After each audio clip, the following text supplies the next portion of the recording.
తండ్రి కుమార పరిశుద్ధాత్మకు మహిమ కలుగునుగాక. ఈనాటి జీవవాక్యం. యేసు శతాధిపతితో, నీవిక పొమ్ము, నీవు విశ్వసించున్నట్లు నీకు అగునుగాక అని పలికెను. మత్తయి శుభవార్త 8వ అధ్యాయము 13వ వచనము.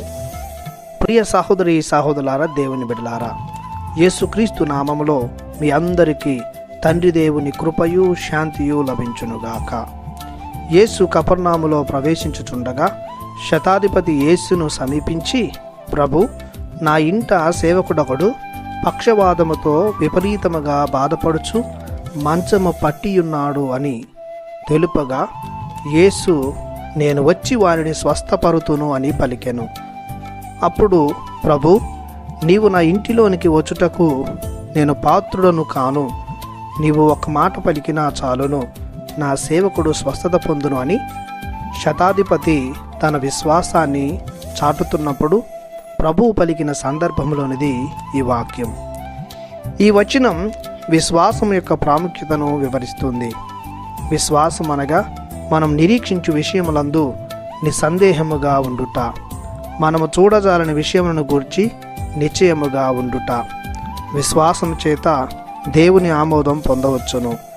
విశ్వాసం క్రైస్తవులకు, దేవుని అనుచరులకు ఉండవలసిన మొదటి లక్షణం. ఎందుకంటే విశ్వాసం వలన మనం దేన్నైనా సాధించవచ్చు, వ్యక్తిగతంగా బలపడవచ్చు, ఆత్మస్థైర్యాన్ని పొందుకోవచ్చు, దేవుని ఆదరణను, రక్షణను ఆస్వాదించవచ్చును. పునీత పౌలు గారు అంటున్నారు, మన సొంత పనుల వలన గాక విశ్వాసం వలన, దేవుని కృప వలన మనం రక్షింపబడి ఉన్నామని. విశ్వాసం మూలాన అసాధ్యమైన పనులను సుసాధ్యం చేయవచ్చును.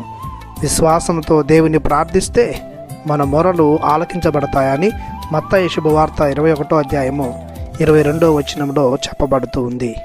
విశ్వాసం వలన దేవునికి మనుషులకు మధ్య సఖ్యత చేకూరుతుంది.